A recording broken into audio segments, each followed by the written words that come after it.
Have you ever thought, God's done with me now? I have messed up big time. My redemption is so far gone. Well, reading Romans 11 today, it says, think again. Because although sometimes people count you out, God still has a plan. Imagine being part of a group that walked very closely with God, even had actual conversations with Him, and then out of nowhere, your people just turn away. Well, that's exactly the story of Israel in Romans 11. They just about all rejected Jesus, and Paul's heart breaks because of it. But here's where it gets powerful. Paul says, has God cast away his people? And immediately he says, God forbid not. See, Paul wants us to understand something huge about the character of God. When we fall, he doesn't cancel us. It's not cancel culture with God. He prunes us. He reshapes the story so that others can be grafted in. And then when the time is right, he brings us back again. In Paul's metaphor, he uses the beautiful image of an olive tree.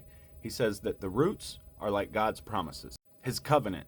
Some of the branches, that's Israel, got broken off because of unbelief. And then some wild branches got grafted in. That's the Gentiles, grafted in through faith. In other words, God opened the door to everyone. But here's the twist. He's not done with Israel yet either. He's just waiting for the right moment to restore them too. It's like a gardener who never gives up on a tree that once bore fruit. He trims it, he replants it, and he tends to it because he knows it's still alive underneath the bark.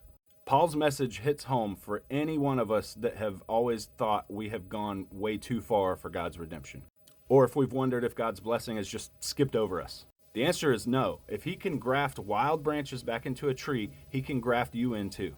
Romans 11 reminds us that God's mercy is the great equalizer. He used rejection to create redemption, and he turns disobedience into opportunity. He takes what may have looked like an ending for you and turns it around to become the best comeback story. So the next time you feel like you're the branch that broke off, just remember, the gardener still has his hands on you.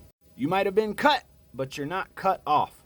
God's promises never expire. They just mature. And if he started something in you, he's not done growing it. Amen?